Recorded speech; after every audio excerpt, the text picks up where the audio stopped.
Australia and Ireland-China matches and some of the interesting encounters for today. And we have Mr. Aikman, Japan's head coach and senior journalist Sandeep Mishra with us. Hello gentlemen, what are your analysis for the England-Australia matches? Started first two quarters, England dominating. In the third quarter, Australia made a comeback. In the fourth quarter, both the goals were scored. Well, I think that England was not really dominating.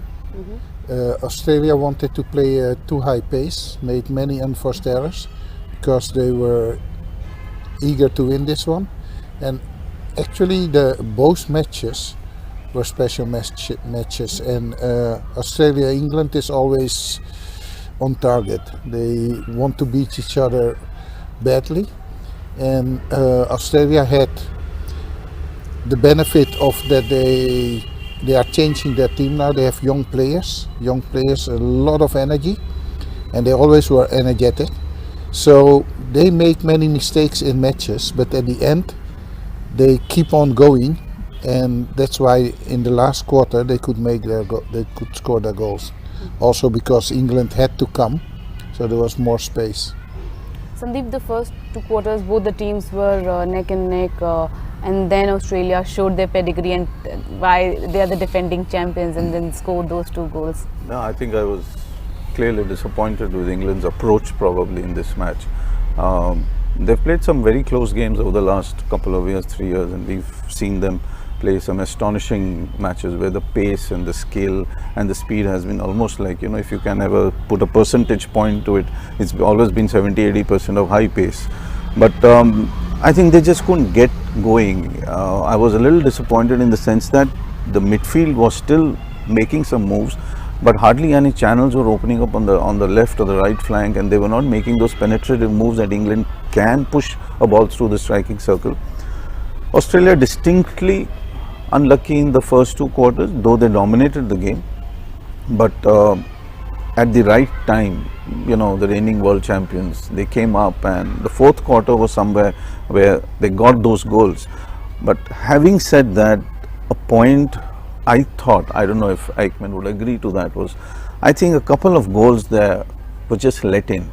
I mean, you could see that the Aussies were playing around, the defense was still doing a good job, and that reverse hit, probably one of them, should not have gone in. I mean, the goalkeeper was clearly out of position. He was anticipating something to the right, but when you anticipate to the right on a reverse shot, I think the ball normally would go to the other post because that's the angle you're looking for. So in that way, I think England disappointed. They couldn't get going in the game, and plus this defensive errors, I thought, gave the game to Australia on a platter in the fourth quarter at least, where England could have made a match. Now, the second match of the day was Ireland-China.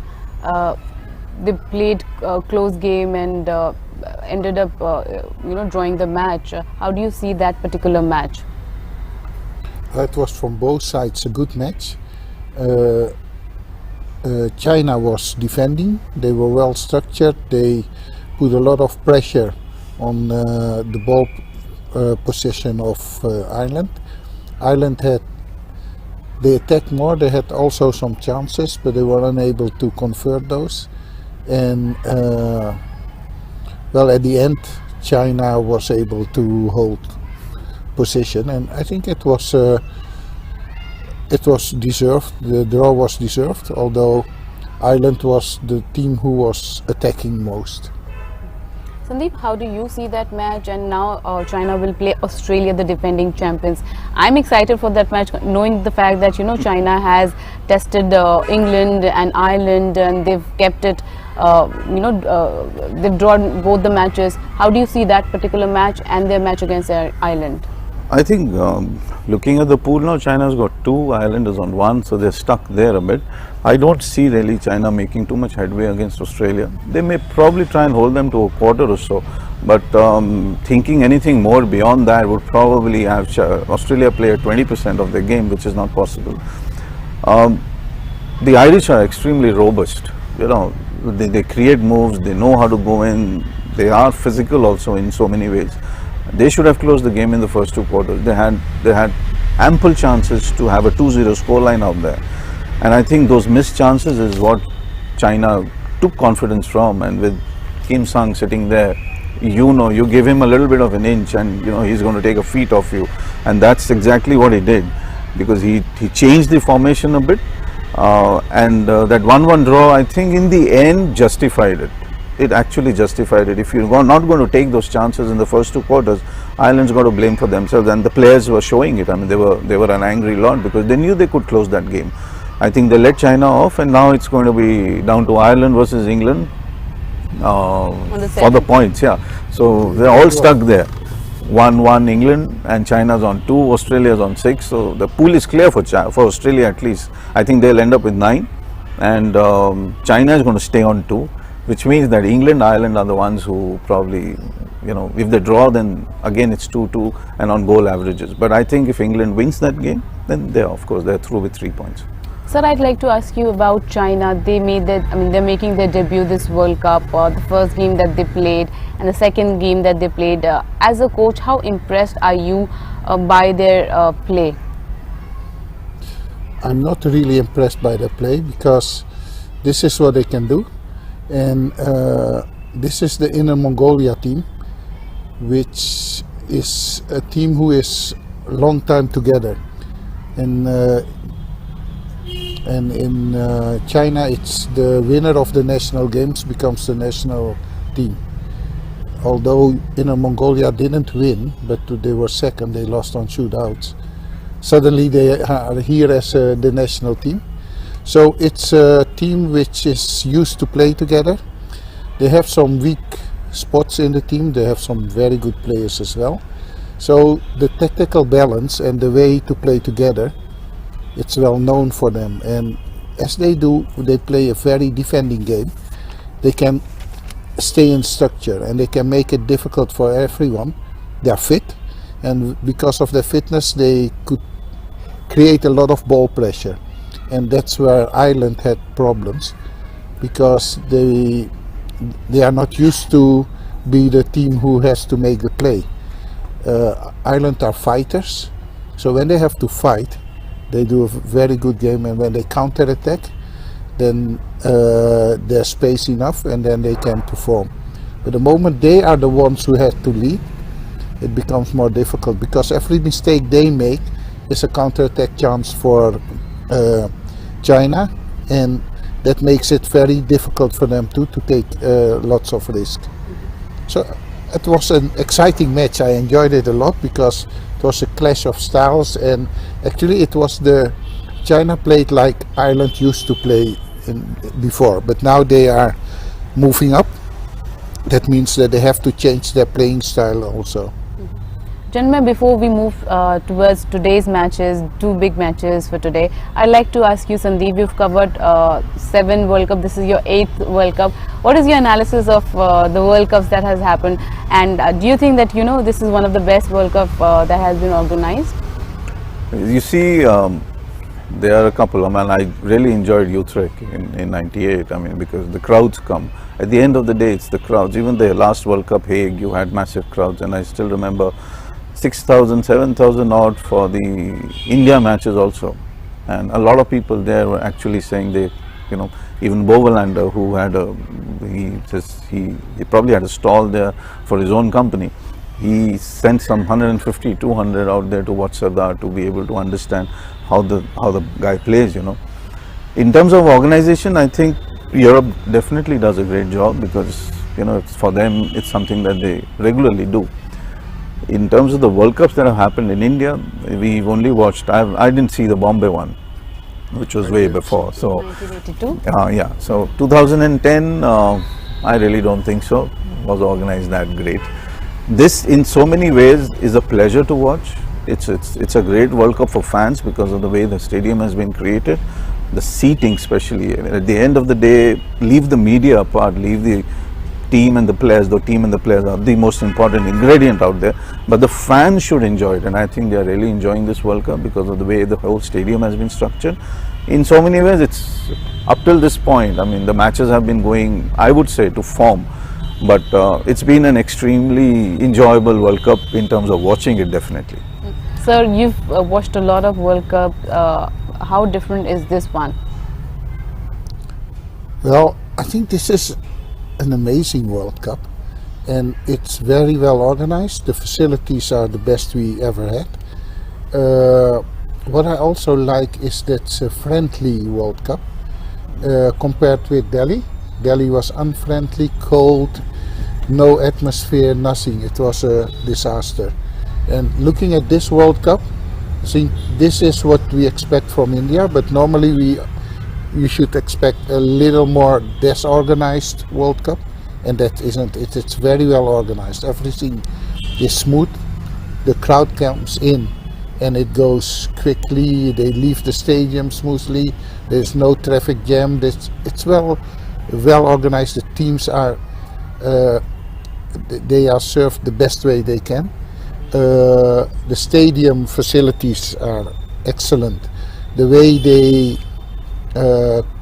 support the crowd, and also how they created the crowd, because I see that there are many schools also, but they are there and they are all in time, and they all also cheer. So the full crowd, the full stands, it's a good result of marketing.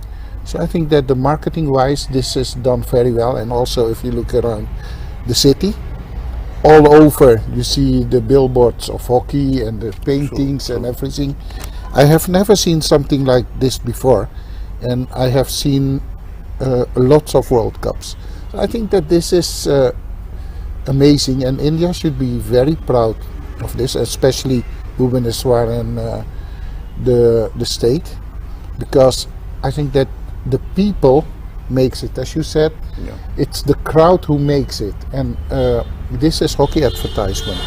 This is a place where everyone to be now at this moment. So I'm happy that I'm here.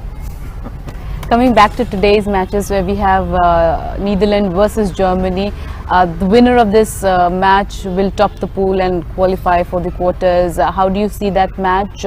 Netherlands winning 7-0 against Malaysia, and Germany clinical win 1-0 against Pakistan.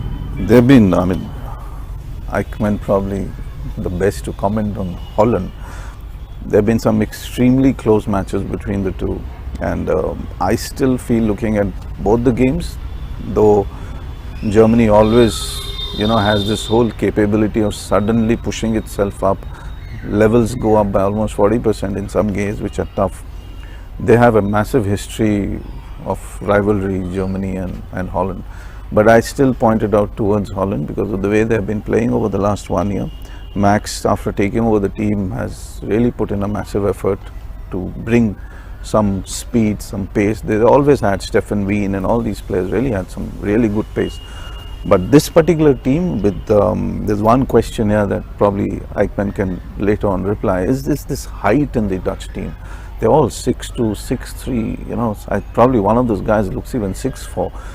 So, is it something which is intentional when you select a team, or is this the crop of players in the Dutch team who've always been tall? Because I can only remember De Leijzen was never tall. I mean, he was the central midfielder of two teams that won the '96 gold medal in the Olympics and the Youth Rec World Cup. Bram Lomans was tall. Bovelander wasn't really tall, but he was still there. So this team probably now seems almost like, you know, a little unusual in that sense. But on the match itself, I think Holland should pick up this game. It will be close, but they'll pick it up. So any particular reason why the players are so tall? Is this something that they actually think about it, and you know, it's a strategy that they have picked such players? No, not at all. But it's they select skillful players, but they also select players who have a strong mind.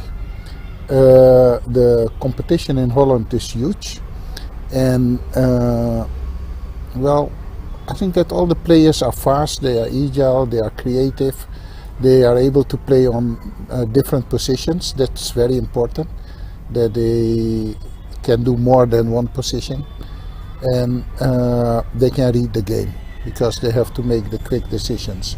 So saying that, I don't think that it's particular the tall guys, because doesn't matter actually, and but it's about skills and tactical, physical stuff. But most of all, we want them to be very fast in Holland. But do tall players, I mean, is it a positive thing in terms of skills? And because I can just give one example, Stefan Bloscher, Germany, he was a little slow because he used to dribble constantly, go in, but he wasn't the guy who used to be very pacey. So, and Shahbaz was extremely fast and he was tall. So, when you look at this bunch, does the height kind of make a distinct advantage? It makes an advantage. It makes a huge advantage because you have a longer reach. Like Bram Lomans had a longer reach, and so the passing can be harder, especially with a push, because you have a longer momentum. So they carry a longer stick as well. So they have longer sticks and a longer reach. That means that the passing can be faster and harder. But on the other hand, the agility, you lose on agility, and it compensates. So Netherlands forwards are super fast, and the team knows how they want to play. That is going to be there as well today. Yeah, absolutely. I mean, again, I'm saying it's all the cards point to Netherlands in this game. I think Germany will have to really lift itself from the last game that they played. They did rotate pretty well in that sense, but I don't think that they have showed that kind of penetration which Netherlands has in this particular team. They have massive penetration. The last time I think I saw them was again in the Hockey World League semi-finals, where they took the stuffing out of India in that match. It wasn't a large score, but the way they dominated, the way they moved, and the pace that they generated, I mean, it was just 3-4 seconds from the time they had the ball to going into the Indian striking circle, and there was something like 16 penetrations. I very clearly remember.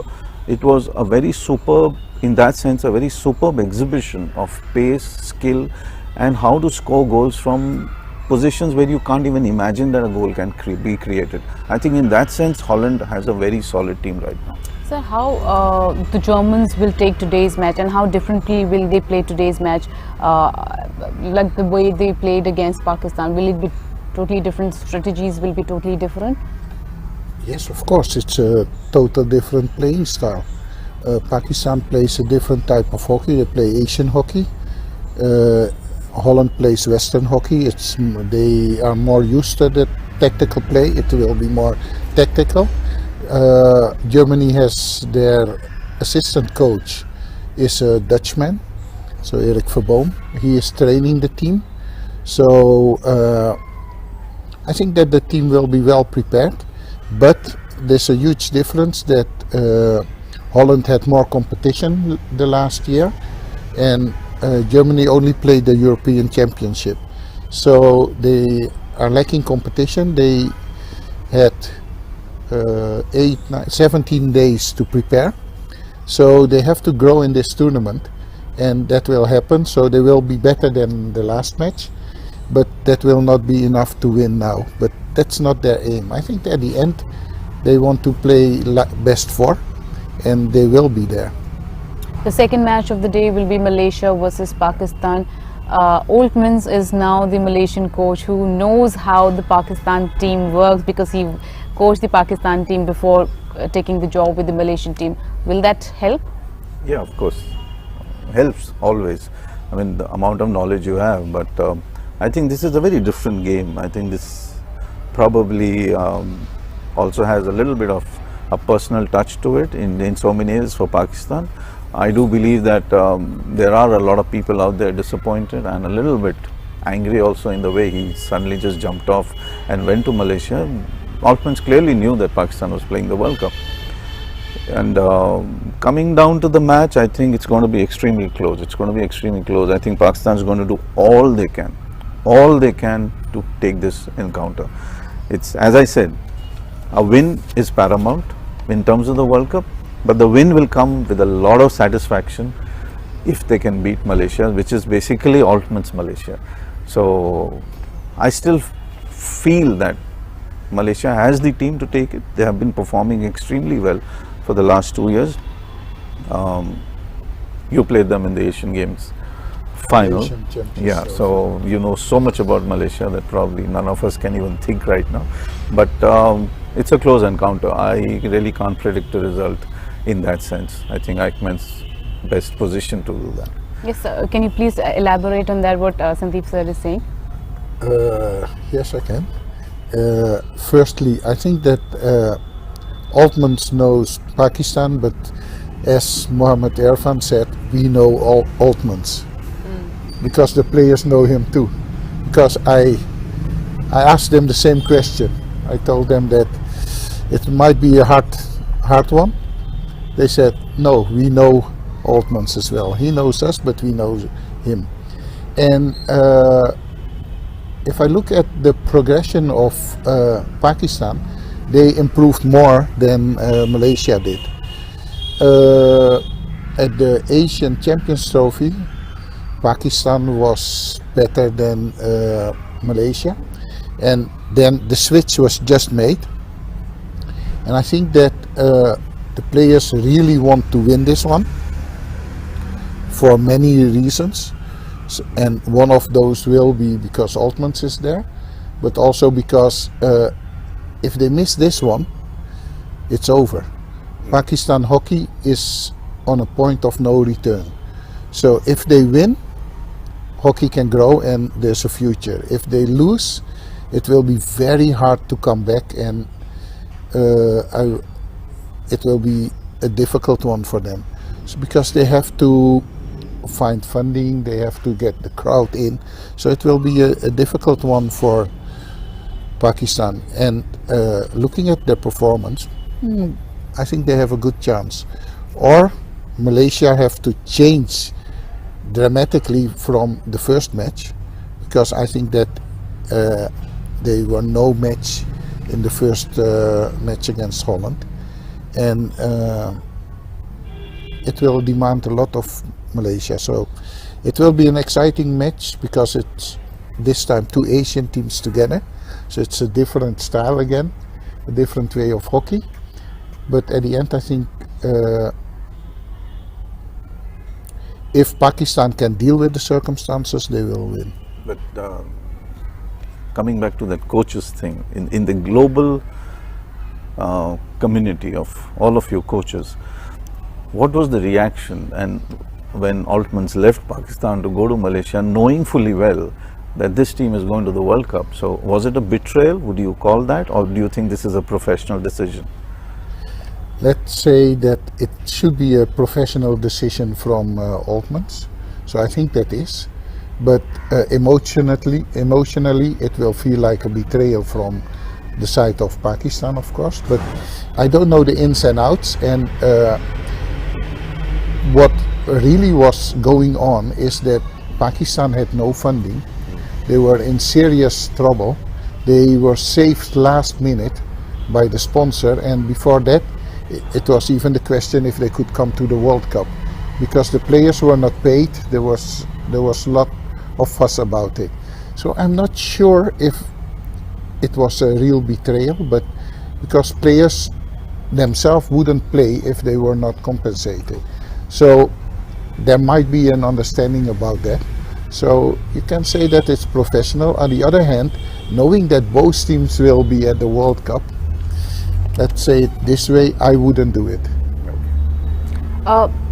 7-0 in the last match, Malaysia were beaten by the Netherlands. Will Pakistani team look to exploit that psychologically? Of course they would. I mean, Pakistan's always done that. I mean, their hockey has been played on personal grounds. They have always played professionally also. They have been one of the really better teams. And as Eichmann says, let's put it in a very different way. A Pakistan win is good for world hockey. I'm not saying by any means that Malaysia, is not. But India and Pakistan, in so many ways, they are the ones who rev up the game by their skills and everything. And today you're not going to see anything less. I think Pakistan's going to go all out. For them, this is like a final. There's nothing to it. I mean, they've got to finish in the pool. If they finish third, they go to the crossovers and they get a new lease of life. Altmans also has the same thing. He also needs to prove to Malaysia that his joining there has improved things in whatever little short term he has. Though just before the World Cup, I had a chat with him and he says that the time is short. And in the Asian Champions Trophy, I think there were 4 or 5 players short of the main players. A couple of them were injured, but they are back here.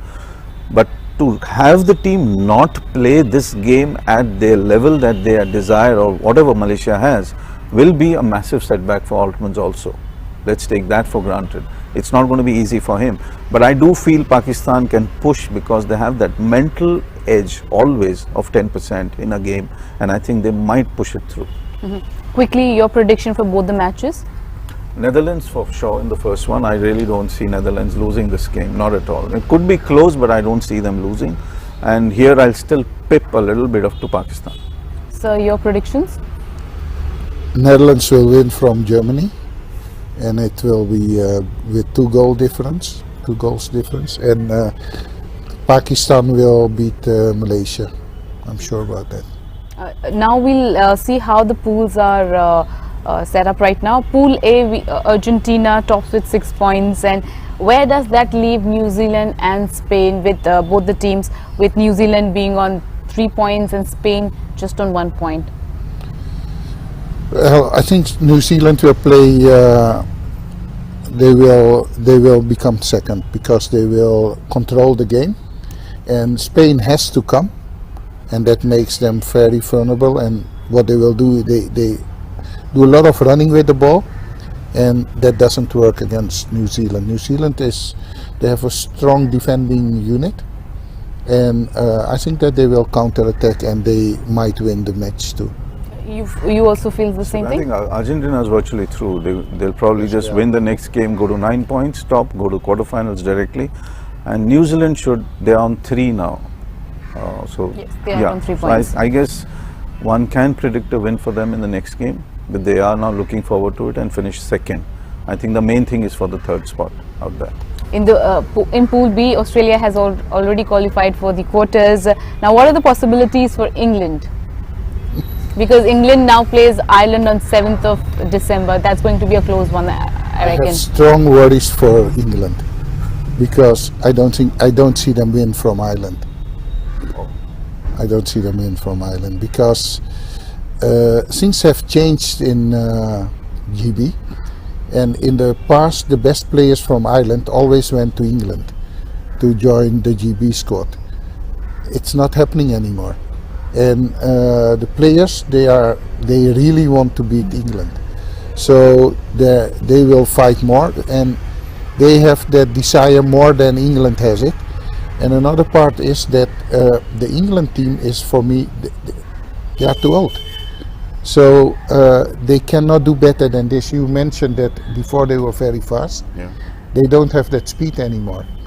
Barry Middleton is a very good player, but he's getting old. Older, yeah. And he is their key player. Ashley Jackson is not here. And so they lack the brains and the creativity of Ashley Jackson. So they need a player like that to create something. And it's not now, it's predictable. So they work hard, they work very hard, but that's not enough. Well, Ireland beat them, that's like 4 points, which means that England will be 4th because China is on 2. Yes. So even if they lose to Australia and Ireland beats England, China is also through in number 3 and England go to Ireland go to number 2. But do you actually think that Ireland will be able to beat England? Yes, I think looking at the match yesterday, I think the amount of chances being created, it's a case of scoring them. I think Ireland will be pushing that particular point to make a point that, okay, we will win this game and go in as number 2, which is like a big thing. And Ireland has the best goalie. David Hart David. is very good. True. Coming to Pool C, we have India and Belgium both on 4 points. That makes it very interesting. Your thoughts on that, sir? I think India will become first because I think they will smash Canada. And I think that Belgium will have a clear fight with South Africa. And the South African want to get a result. Belgium hasn't showed enough that they are top at the moment, so it will give South Africa hope. And South Africa did well in the last match, so I think they want to deliver something here. Do you think that what sir is saying, Canada will, India will will smash Canada, because the last two encounters that both the teams had one draw and one win for Canada. So do you think that is a possibility? I don't think that we need to take that into account here. I'm not saying that the teams are virtually similar, except that probably Sunil is not here, Rupinder is not here, Sardar is not here. But having said that, the team is well shaped right now, structurally and even mentally, to be able to take on Canada, and anything less than a 4 would be disappointing for me, especially against this Canadian side. This is not the same side that played in the HWL semi-finals in London. There have been changes, and I think India is right now well equipped to look at that topping position of a quarter-final. It's got a 5+ difference in goal, and then you have Belgium, but I think Aikman is right in that point that South Africa will push Belgium. They'll really push them. Belgium in fact will win that game, but I don't think the goals will be that high. Pool D, we have today's matches: Netherlands, Germany, and Malaysia, Pakistan. Netherlands will, in all likelihood, top the pool and then move to the quarters. Where that will leave the other teams? I think Pakistan will be second, but therefore they have to deliver today. And well, that's it mainly. I think Malaysia will be fourth. Though they have a last match with Germany. Yes, but Germany very will make it. difficult. Yeah. They will make it, and Yeah. and then Germany will. I think Germany will at the end make the semi-finals. They will be, every match they will be better, and they are winners. So you have Holland number 1, we have Germany 2, and Pakistan number 3 if they win today, and Malaysia losing in the last game. They lose today, they lose the last one to Germany. You don't see them winning there. So then your pool is completed in that respect. All right, gentlemen, thank you for joining us today. That is all for today. We'll come back tomorrow with more match analysis. Thank you so much.